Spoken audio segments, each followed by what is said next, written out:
Thank you for tuning in to Faith Connection. Хочу щиро подякувати вам, що ви були разом з нами в цій програмі. Merci pour joindre la connexion de la foi. Lorsque nous vous aidons de connecter avec Dieu.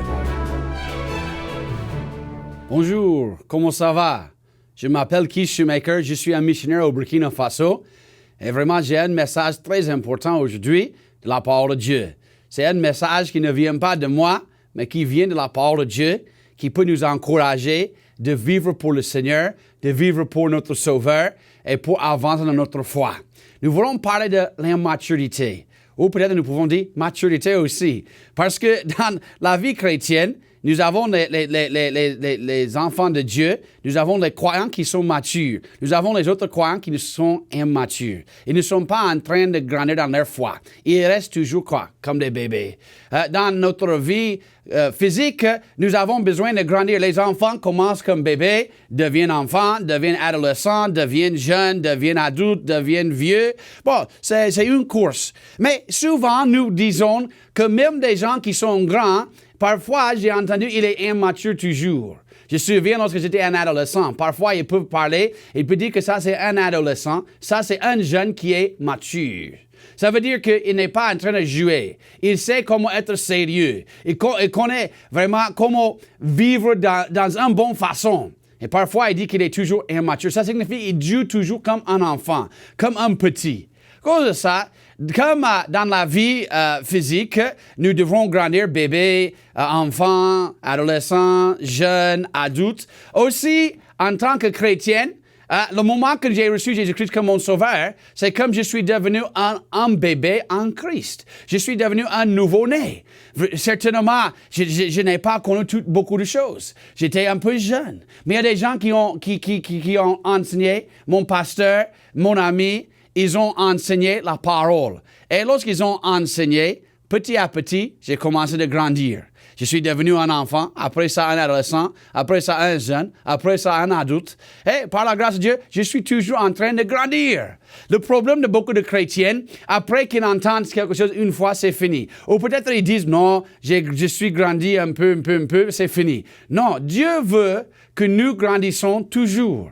Moi-même, je suis un pasteur depuis longtemps. Je suis un missionnaire depuis 14 ans. Je suis vraiment un pasteur depuis plusieurs années. Et vraiment, je suis en train toujours de grandir dans ma foi.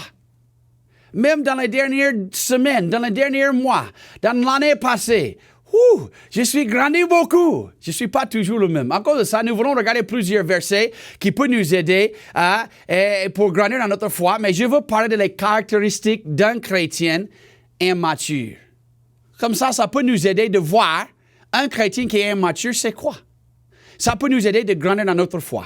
Comme ça, si nous pouvons regarder ici, Hébreux chapitre 5, verset 13, la Bible dit, « Or, celui qui se nourrit du lait ne comprend pas la parole de la justice, car il est un petit enfant. » Le lait est important pour un bébé.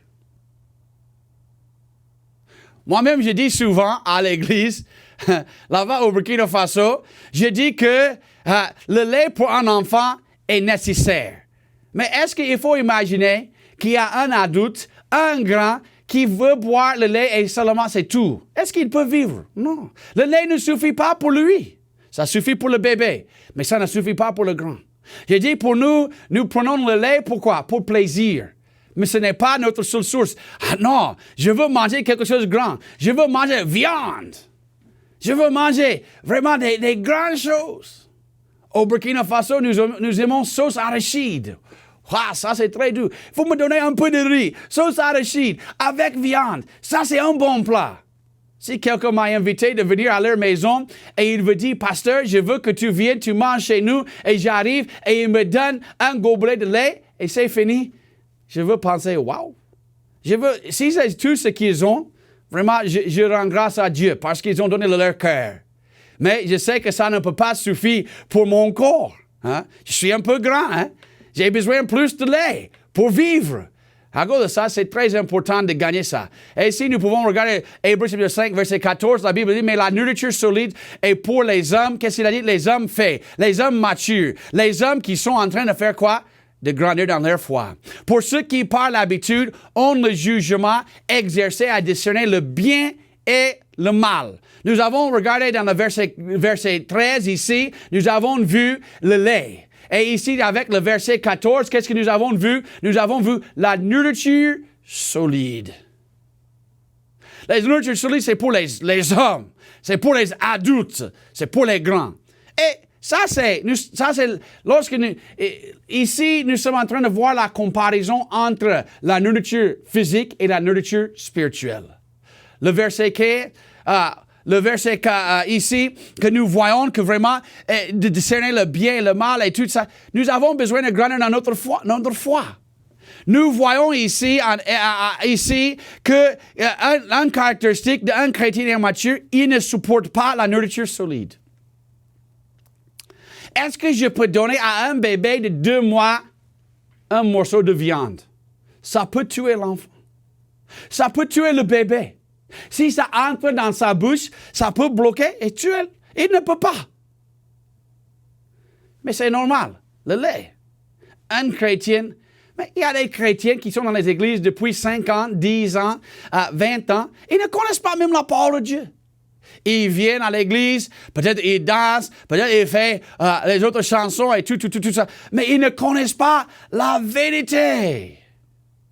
Vraiment, c'est très triste. Il faut savoir ce qui est bon, ce qui est vrai et faire la volonté de Dieu. Si nous pouvons regarder le prochain verset ici, 1 Corinthiens 2 et verset 6. « Or nous prêchons quoi? La sagesse parmi les parfaits, une sagesse non de ce monde, ni des princes de ce monde qui sont impuissants. » L'apôtre Paul a dit, nous prêchons la sagesse parmi les parfaits. Les parfaits signifient quoi? Celui qui est grandi, celui qui est complet, celui qui a avancé. À cause de ça, vraiment, nous devons voir ici que avec les parfaits, ça signifie quelqu'un qui est spirituellement mûr. Lorsque je pense le mot mûr, je pense le mur qui est autour d'une maison ou autour de peut-être une église comme ça. Vraiment, qu'est-ce que nous voulons? J'ai vu les murs devant les maisons. Ils ne sont pas placés bon ciment. Ils ne sont pas placés le fer. Et un jour, le mur a tombé. C'était pas solide. C'était un mur. Mais quelque chose qui est mûr. Ça signifie quelque chose qui est fort. C'est quelque chose qui est bien. Et si une église peut avancer, pour avoir une grande église, il faut avoir les chrétiens mûrs. Il faut avoir les chrétiens matures. Si nous voulons avoir une église modèle, nous devons avoir quoi? Les membres modèles. Ce n'est pas possible d'avoir une église modèle sans les membres modèles. Ce n'est pas possible. Nous avons besoin d'avoir les membres qui sont fidèles. Nous voulons regarder ici 1 Jean 2, verset 12. « Petits enfants, je vous écris parce que vos péchés vous sont pardonnés à cause de son nom. » Ça, c'est 1 Jean 2. Verset 13. « Père, je vous écris parce que vous avez connu celui qui est dès le commencement. Jeunes gens, je vous écris parce que vous avez vaincu le malin. » Et finalement, le verset 14. « Petits enfants, je vous écris parce que vous avez connu le Père. Père, je vous écris parce que vous avez connu celui qui est dès le commencement. Jeunes gens, je vous écris parce que vous êtes forts et que la parole de Dieu demeure en vous et que vous avez vaincu le malin. » Dans ce verset, seulement le verset 14, nous voyons petits enfants, nous voyons jeunes gens et nous voyons Père. Why? Nous voyons une grande différence ici. Et vraiment, dans la vie chrétienne, nous voyons qu'est-ce que Dieu veut. Il veut que nous grandissons dans notre vie chrétienne. À cause de ça, vraiment, je veux dire ici, si le pasteur est en train de prêcher un message de la parole de Dieu, il faut accepter. Et souvent, pendant les chansons, les gens sont animés. Les gens sont en train de chanter. Et lorsque le message vient, qu'est-ce qu'il fait? Qu'est-ce qu'ils font? Ils dorment. Le pasteur prêche quoi? Il prêche la parole de Dieu. Et les gens sont en train de penser de demain. Oh, dans la semaine, qu'est-ce que j'ai ça à faire, et ça à faire, et ça. Oh, non! Il faut écouter. Il faut recevoir. Il faut vraiment, c'est bon. Si le pasteur prêche du ciel, je dis, gloire à Dieu, je serai là. S'il prêche de l'enfer, je dis, Seigneur, s'il y a quelqu'un là-bas, il faut les sauver. S'ils ne connaissent pas Jésus-Christ, et gloire à Dieu, je ne serai pas là. S'il prêche vraiment d'une chose, n'importe quelle chose, je dis Amen. S'il prêche de quelque chose qui touche mon cœur, parfois je dis, mais j'ai besoin de ça. Parfois, nous avons besoin de manger, même ce que nous n'aimons pas, mais ce qui est bon pour notre corps. Parfois, il y a des gens dans les églises qui deviennent fâchés à leur pasteur. Ils disent, oh pasteur, tu as parlé trop. Mais s'il parle de ce que la Bible dit, il faut accepter. Oh, vous savez quel est le problème dans les églises? Beaucoup de chrétiens sont toujours sur le biberon.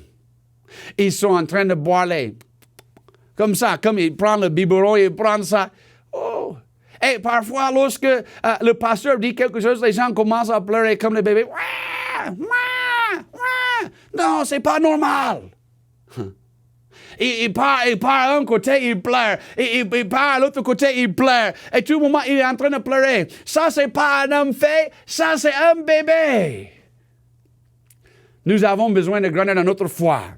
Le prochain verset a dit 1 Corinthiens 3 et verset 1. Pour moi, frère, je n'ai pu vous parler comme à des hommes spirituels, mais comme à des hommes charnels, comme à des petits enfants en Christ. Regarde ce qu'il a dit ici. L'apôtre Paul a voulu parler à eux comme des hommes faits, comme des hommes spirituels. Mais dit que je ne peux pas. Mais j'étais obligé de parler comme les hommes charnels. Je vous ai donné du lait à boire et non de la viande, car vous n'étiez pas en état de la supporter. Maintenant, même vous ne le pouvez pas, parce que vous êtes encore charnels. Regardez ce que nous voyons ici. Ils sont encore charnels.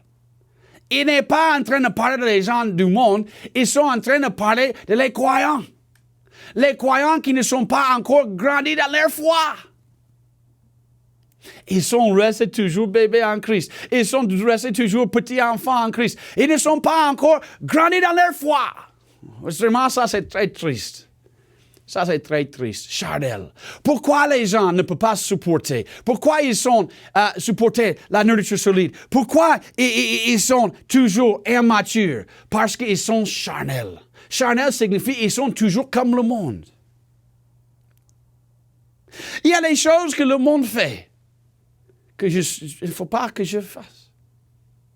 Il y a des choses que le monde est en train d'accepter aujourd'hui. Wow, il y a beaucoup de choses que le monde est en train d'accepter. Et ce n'est pas pour moi pour accepter ces choses. Ce n'est pas des bonnes choses. Je dois décider de vivre pour le Seigneur et dans son chemin, pas dans mon chemin et pas dans le chemin du monde. Dieu m'a appelé d'être quoi? Séparé du monde. Ils sont charnels. Ils sont comme le monde. J'ai dit avant, j'ai dit que les gens les plus misérables dans le monde, j'ai dit que c'est les non-croyants. Après ça, j'ai regardé les non-croyants et j'ai regardé les chrétiens. Et lorsque j'ai vu cela, j'ai vu qu'il y a certains chrétiens qui sont vraiment plus tristes et ils n'ont pas la joie. Parce que la Bible a dit même, il y a la joie dans le péché pour une saison. Ça ne dure pas, mais c'est pour une saison.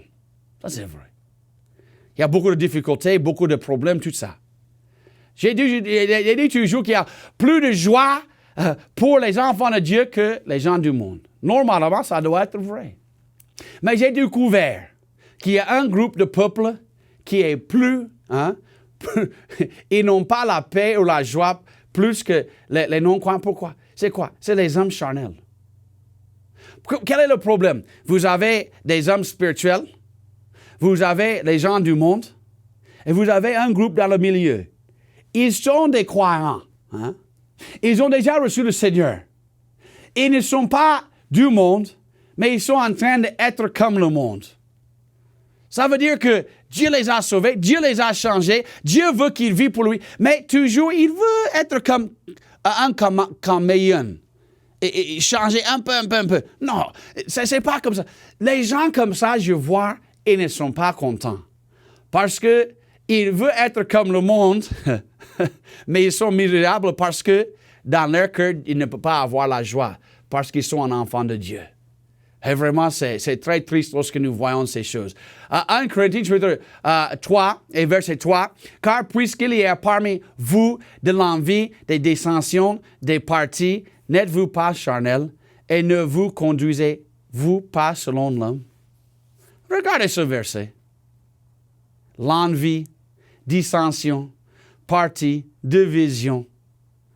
Question, n'êtes-vous pas charnel? Non. Comment un homme spirituel et un autre homme spirituel ne peut pas marcher ensemble? Normalement, il peut.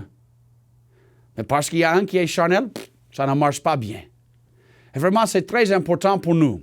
Pour si nous voulons vraiment être un chrétien immature, de voir les caractéristiques d'un chrétien immature, et peut-être Dieu est en train de parler à toi aujourd'hui. Et à la fin, vous pouvez prier et demander au Seigneur pour t'aider de grandir. Les caractéristiques d'un chrétien immature, c'est quoi? Ils ne supportent pas la nourriture solide, ils sont charnels. Mais la troisième chose, et nous voulons voir ici avec 1 Corinthiens 10, verset 23, « Tout m'est permis, mais tout n'est pas utile.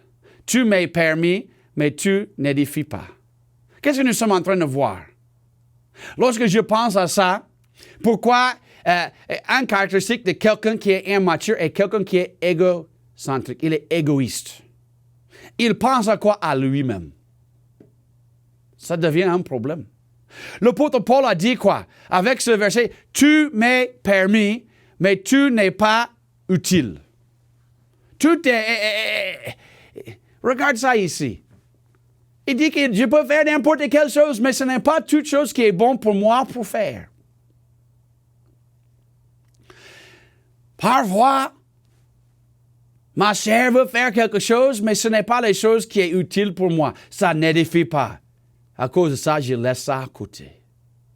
Mais il y a des gens qui ils font le mal. Il y a beaucoup de chrétiens aujourd'hui. Nous avons des problèmes dans nos églises de la fornication. Ça, c'est une grande chose. Nous avons les gens qui sont égocentriques. Leur grand point de leur vie, c'est pour gagner des richesses de ce monde. Ils pensent de moi. Ça, c'est un chrétien immature. Un chrétien mature, il place quoi? Il place Dieu d'abord, les autres après, et après cela, c'est eux. Les problèmes dans le mariage, normalement, viennent lorsque un mari ou une femme, ou peut-être les deux, ils sont égoïstes.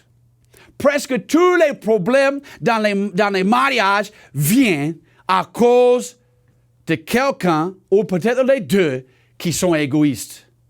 Ils disent que ce n'est pas juste.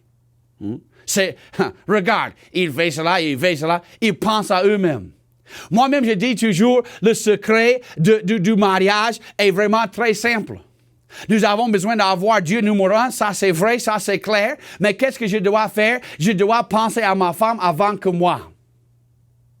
Et aussi, ma femme doit penser à moi avant qu'elle. Si je fais ça et si ma femme fait cela, wow, le mariage est joyeux. Mais si je ne fais pas cela, c'est un problème. Peut-être que vous êtes une femme.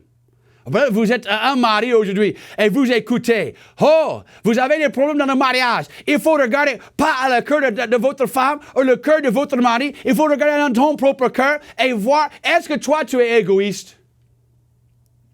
Dans l'église, parfois, des problèmes arrivent et vraiment les gens plaignent, les gens pleurent et ils crient. Mais pourquoi ils font ces choses? Souvent, c'est pourquoi? Parce qu'ils sont égoïstes. Ils pleurent, regarde à moi. Ils sont égoïstes. Non. Vraiment, un chrétien immature est égoïste. Un chrétien mature, il regarde les autres. Il regarde aux autres. Tu vas avoir la joie aujourd'hui? Commencez d'aider les autres. Commencez de traiter les autres bon. Commencez de faire la volonté de Dieu. C'est très, très, très important. À cause de ça, nous voulons continuer ici par la grâce de Dieu. Et si nous regardons ici, la quatrième chose, les caractéristiques d'un chrétien mature, leur foi est entachée d'erreurs doctrinales. Nous regardons Hébreux chapitre 5, verset 14, mais la nourriture solide est pour les hommes faits.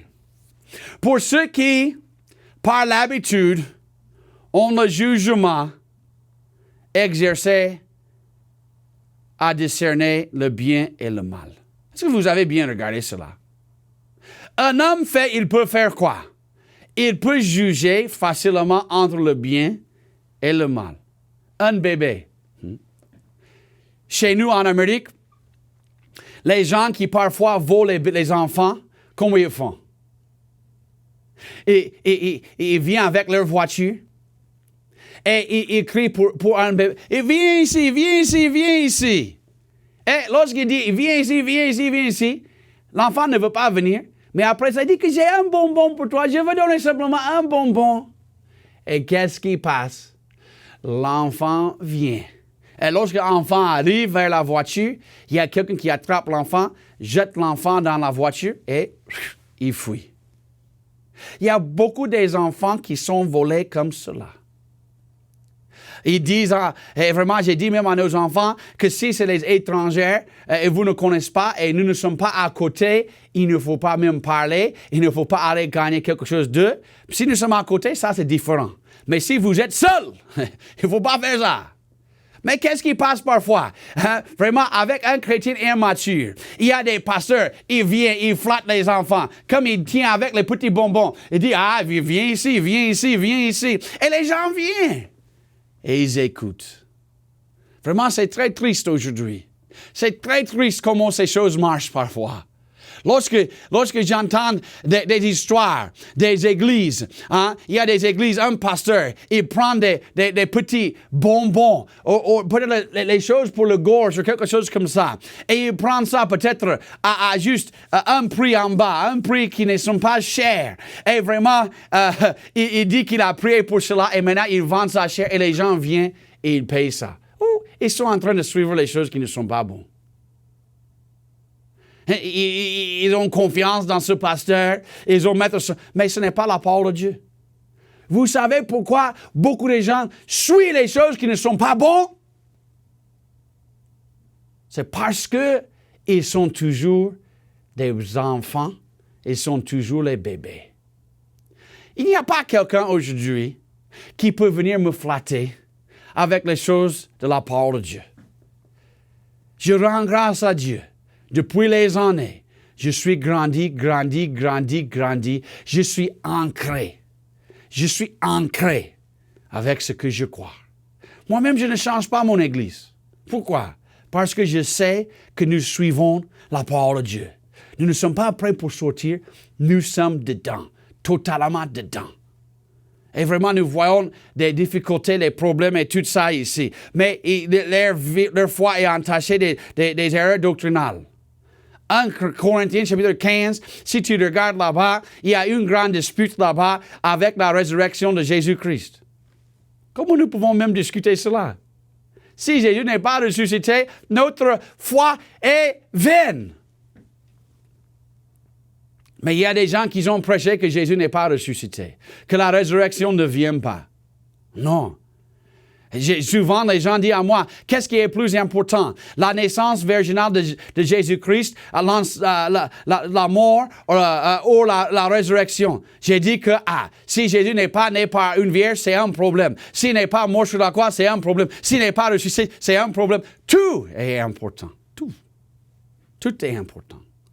Très important. À cause de cela, nous avons besoin de marcher et grandir. Il faut décider aujourd'hui que je veux être un chrétien mature. Je veux grandir dans ma foi. Je ne veux pas rester dans le même état. C'est très, très, très important. Nous voulons regarder le prochain verset par la grâce de Dieu. Hébreux chapitre 10, verset 36.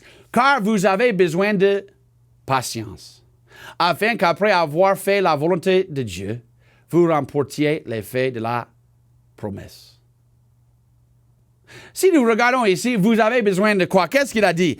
Vous avez besoin, Vous avez besoin de quoi?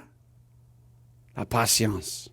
Persévérance. Si je regarde ici notre caractéristique d'un chrétien immature, nous avons dit qu'ils ne supportent pas la nourriture solide, ils sont charnels, ils sont égocentriques, égoïstes, leur foi est entachée des doctrines, des erreurs doctrinales, ils manquent de discernement, nous avons vu ça.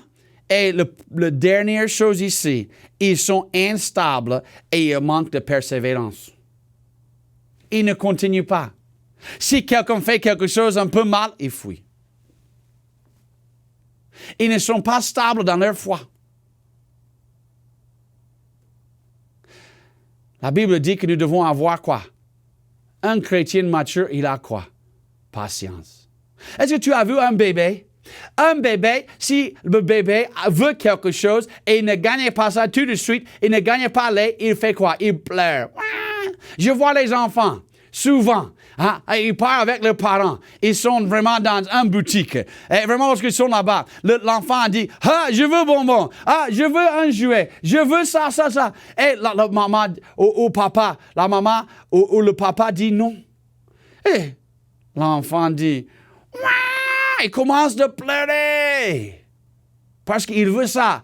Maintenant, tout de suite. Ils sont des bébés. Ils sont des petits-enfants. Mais Dieu, il veut que nous avons la patience. Vraiment, parfois, je suis impatient. Il faut, dans n'importe quel pays, si tu es dans la voiture, vous savez que les gens n'ont pas la patience. Hein? Si vous êtes là-bas, le feu est rouge et ça tourne vert et quelqu'un ne bouge pas tout de suite, il fait et klaxon. Il veut qu'il parle. Ils sont toujours. Hein? Les gens crient. Hein? Les gens sont... Ils sont en train d'aller là. Ils n'ont pas la patience. Mais avec Dieu, il faut avoir la patience. Parfois, le temps de Dieu n'est pas notre temps. Dieu a son plan. Et Dieu achève les choses dans son temps et dans son plan. À cause de ça, c'est pour moi et pour toi pour avoir la patience. Peut-être tu as vraiment vu cela ou entendu ce message et vous disiez que je ne suis pas encore un chrétien. Mais le Seigneur Jésus-Christ, il est mort pour vous. Il a vraiment, comme nous avons parlé, il était enseveli, mais il est ressuscité. Il a fait tout cela pour nos péchés. Il est devenu l'agneau de Dieu qui ôte le péché du monde. C'est le sacrifice de Dieu. Vous pouvez repentir et accepter le Seigneur Jésus-Christ comme votre sauveur. Mais pour celui qui est déjà sauvé, et comme nous avons parlé, ce n'est pas le temps de rester immature. Ce n'est pas le temps de rester comme un bébé. C'est le moment de grandir. Deviens un bébé, un enfant, un adolescent, un jeune, un adulte et finalement un vieux. Et nous disons au Burkina Faso, et nous respectons les vieux et les vieilles parce que nous disons qu'ils ont beaucoup de sagesse. À cause de ça, je veux avoir la sagesse avec le Seigneur Jésus-Christ. Je veux marcher avec lui. Je veux grandir dans ma foi. Et j'espère que vous voulez grandir dans votre foi aussi. Que le Seigneur vous bénisse aujourd'hui. Merci pour joindre la connexion de la foi. Lorsque nous vous aidons de connecter avec Dieu,